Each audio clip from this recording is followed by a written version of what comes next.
Live from the Scripps Studios, this is 10 News. San Diego County is now under a public health emergency because of the coronavirus.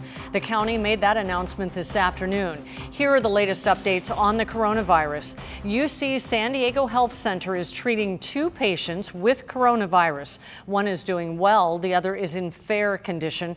The hundreds of people quarantined at Miramar will be released next week. Worldwide, the death toll is now at over 1,500 deaths. 10 News reporter Anthony Pura is live tonight, and these emergency declarations are really about getting resources. Anthony? Well, that's the message county health officials really want to drive home tonight. While they say that a public health emergency may sound bad, they want to point out there is not a heightened risk to the public. This declaration of a local emergency and a public health emergency is going into effect immediately, and it will remain in effect for the next 7 days. Immediately after that announcement, county officials emphasized it was less about risk and more about extra funds and supplies. It is really a proactive step of prevention and protection, and to position ourselves accordingly with additional resources. Resources like mutual aid, reimbursement, and ensuring that county doctors have all the medical supplies they need. To put it into perspective, San Diego County declared a local emergency in 2017 as it dealt with hepatitis A. As far as coronavirus is concerned, there are currently 2 people that tested positive for it. Both are recovering at UCSD Medical Center. They were part of the 2 flights that arrived in Miramar last week. Right now, there are roughly 230 people that remain quarantined on base. The quarantine is expected to end next week. In addition, county doctors have also remained busy with other individuals reporting possible cases. We usually get about 20 to 30 individuals notified to us per day. We currently have had 171 individuals referred to us. Those are people returning from China. They are considered low to medium risk. Now, that emergency declaration will last for a week, but next week supervisors will look to extend it for 30 days. Reporting live tonight, Anthony Pura, 10 News. Anthony, thank you. There's new information surrounding the possible coronavirus patient released from Sharp Chula Vista Hospital last night. Tonight, we have heard back from the county, which said a person in ICE custody was taken to the hospital. That hospital, Sharp Chula Vista, contacted County Health. The hospital determined the person did not need to be hospitalized, so the patient was returned to ICE custody, where they are now in isolation. We are also told there's another possible coronavirus case in ICE custody. Stay on top of any developments with the coronavirus by downloading the 10 News app. A free version is available in the App Store. A massive mural is being painted inside Donovan State Prison. Taking part are 2 of its most infamous inmates, the Menendez brothers. It's the first time news cameras have seen Lyle Menendez since he was sentenced. New at 11 o'clock, 10 News reporter Matt Boone takes us inside the prison with a look at the unique mural project they're involved in. That's actually not a bad starting point right there. Okay. To turn something ugly into something beautiful. That's why this is always the ugly part. Requires time. Not quite the orange I was looking for.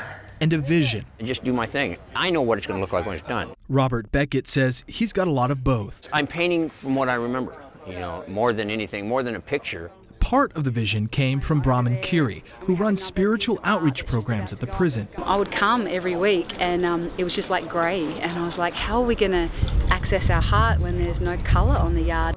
But some of the idea also came from 2 of the prison's most infamous inmates, the Menendez brothers. I spoke to Lyle and Eric, who had been thinking about a beautification thing where we're actually going to plant grass and get flowers and all that kind of stuff soon. Eric and Lyle Menendez were convicted of murdering their parents in their Beverly Hills home in 1989. Their trial captivated the nation, including the explosive allegation that their father had sexually abused them.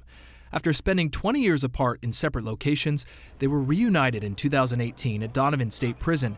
At the time, Lyle told the Daily Mail he thought the day would never come. The bursting of the tears was just quite an emotional moment. The canvas they're working on are these 30-foot long walls, and while it's not completed yet, their plan is to have the mural go all the way around the prison yard, once completed, making this the longest mural in any prison in the country.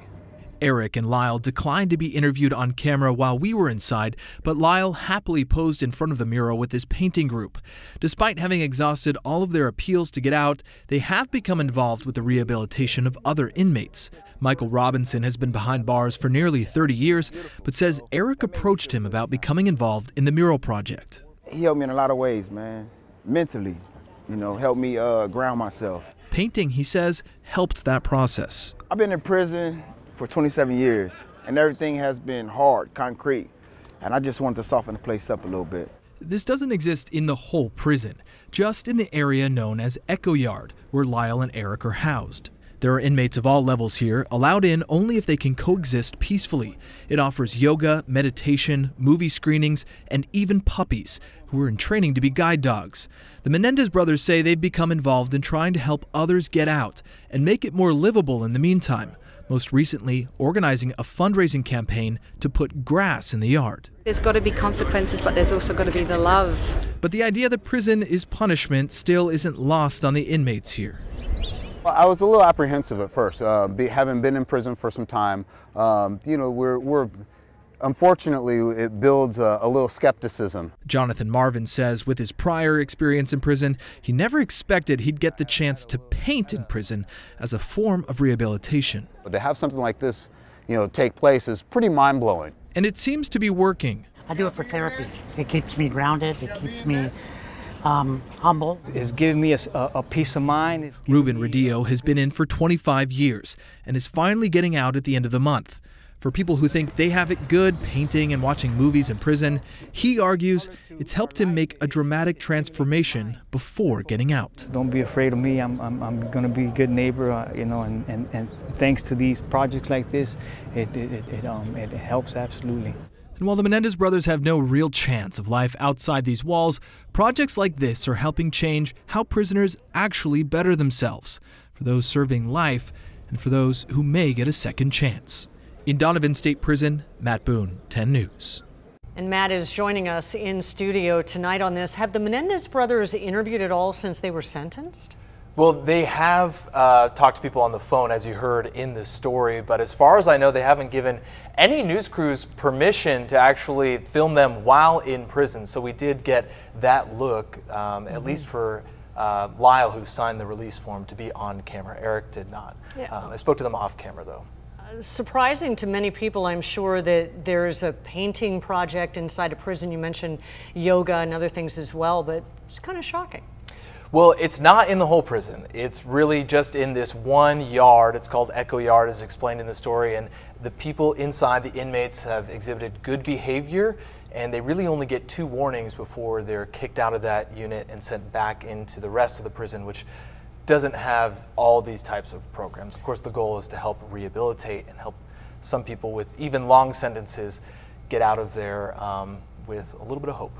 So that's part of the population that has access to this program. Yeah, not the entire prison. All right. At least not yet. Very interesting. Thank you, Matt. Well done. And in 3 weeks, voters will decide which 2 candidates to face off in the race for mayor. Today, the candidates vying to be in the November ballot took the stage in a debate that focused heavily on 2 big issues for San Diegans: homelessness and housing. It is criminal what is going on in the real estate asset department because they are so focused on giving away our land. There are 6 candidates running for mayor of San Diego on the March ballot, clashing on how to make housing more affordable. We need a charter change to stop the developers taking our land, which they have done for the last 40 years. Lease it. Don't sell it. What we need to do is we need to become landlords. What it shows in the data is that when city and municipalities become landlords, they drive down the price of rents. Let's get real about this. This is strictly a supply and demand issue. So you need to make sure that we create more supply so we can start bringing down the cost of housing. And when it comes to rent control, I do not support rent control.